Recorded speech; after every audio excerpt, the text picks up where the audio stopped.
Well, hi everybody, thank you for coming, and thank you out there for watching on the internet. This is David Wilcock, that's me.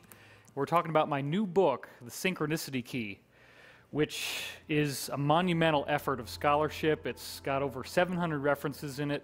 Actually, not quite 700, it's 680 something. But what we're dealing with here is a comprehensive examination of history and the idea that history is not random. The events that are happening in our reality are scripted and structured intelligently. And this goes back to what I was discussing in my previous book. It's now available in paperback. The Source Field Investigations discussed the idea that we are in a living cosmos, that the universe itself is alive. And so when we think about a concept like that, it fundamentally changes the basic nature of what it means to be human, what it means to be alive. So being human is a galactic phenomenon, and I've been talking a lot about that on my new show on Gaiam TV called Wisdom Teachings. Half an hour a week, every week we got a new episode coming out with all kinds of amazing content. The living universe is the idea that mind created the universe, that that's all there is. And that mind has given us life as part of a greater ground state of being. In other words, life is not some random accident that happened only on Earth. Life is a phenomenon that is universal in nature. Organic life is going to appear all throughout the cosmos, anywhere and everywhere that it can. And we are, in fact, divine manifestations. Life did not happen as some random happenstance here on Earth. It has been sent here from cosmic dust that's created from stars. The stars themselves are creating dust that has been tested as bacteria. That's one of the points I mention a lot in the television show and in the new book. So as we are going through these cycles of evolution, we come back to an intrinsic core point, which is that the universe has an agenda. The universe is not just here to let us figure it out on our own. There is a very intelligent structure caused by a superintelligence, actually, that is governing how we evolve here on Earth. In other words, the events that actually happen, the historical events, the wars, the political conspiracies, the conflicts, all the stuff that involves, in many cases, loss of life, those events are not random. There is a structure to history. There is a structure to the events that are happening in our reality. And we are infused by this greater cosmic consciousness. It is fundamentally one with us. The universe ultimately is only identity. It is only awareness. That's all there is. And this idea of a physical universe is a holographic projection of this greater intrinsic consciousness that gave rise to what we now call existence. So with this knowledge comes the opportunity for us to step out of the cycle of war. We don't have to keep repeating the same problems, the same failures. We can start geoengineering entire planets. Some of these moons that might be out there in our own solar system may actually be hollow on the inside and inhabited by other humans like us. That's one of the things that I've heard from insiders who have worked in very high levels of classification, secrecy within the United States government and other governments. Why are we not hearing more about this? Why is there a UFO cover-up? Could it be that the potential of the human being is so vast, once our pineal gland is activated, that's one of the big secrets. There is a functional third eye inside your brain. We've talked about that in previous videos. When we get to this pineal activation, is there going to be some sort of transfiguration of the Earth and the way that things have been going on Earth into a happier and more positive age? Now, I will be suggesting that the events that we're now seeing in the world with the disclosure of surveillance and the revelation of there being a global adversary, this oppositional force, it's no longer a conspiracy theory. I mean, people who have been paying attention have known that it wasn't a conspiracy theory for a long time.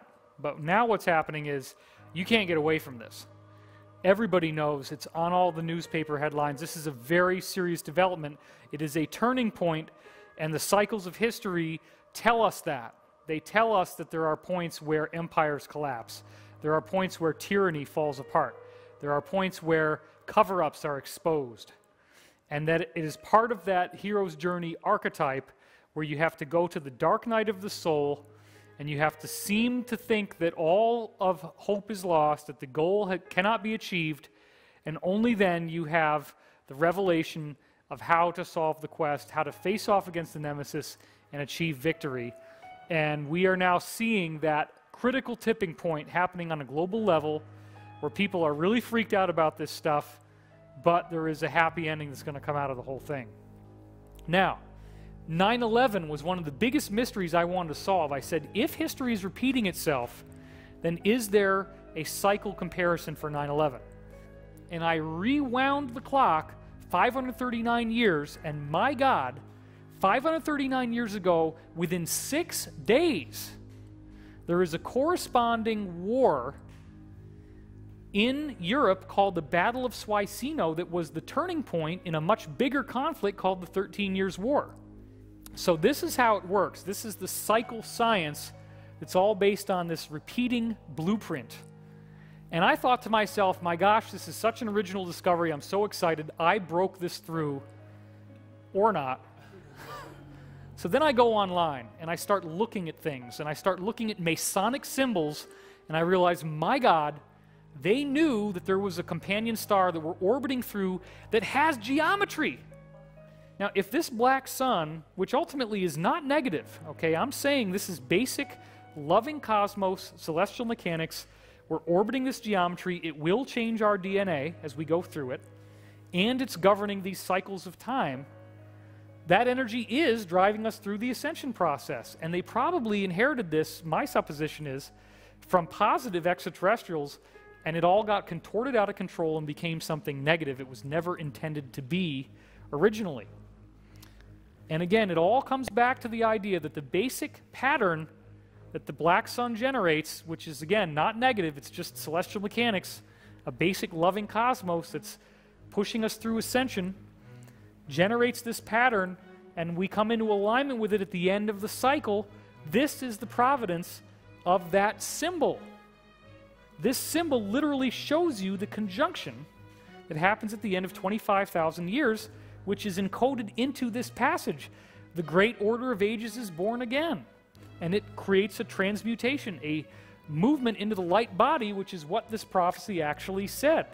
So all of this stuff works together very nicely. The conjunctions all fit together. And what we're seeing is that the Merkaba here, this pattern, divides up into 12 cycles. We have the bubbles, the close-packed spheres, and it's the same historical events that keep repeating, each cycle being 2,160 years in length, an age of the zodiac. And of course, again, in my book, we show redundant proof that history is moving in 2,160-year cycles. I show an incredible string all the way back to 1897, I believe, where Roman history and U.S. history are just duplicating. They're doing the same thing, 2 different cycles of the same thing. And then one of the really amazing things at the end of the book is I quote from this Russian scientist, Anatoly Fomenko, and he looks at all the different history going all the way back to the Sumerians in almost every recorded form of history on Earth and shows that they're all doing this. It's everything. Nothing has been left out. They're all cyclical. This cosmic energy is activating our DNA. It's transforming who we are as people. It's transforming what it means to be human. History is repeating in even cycles of time.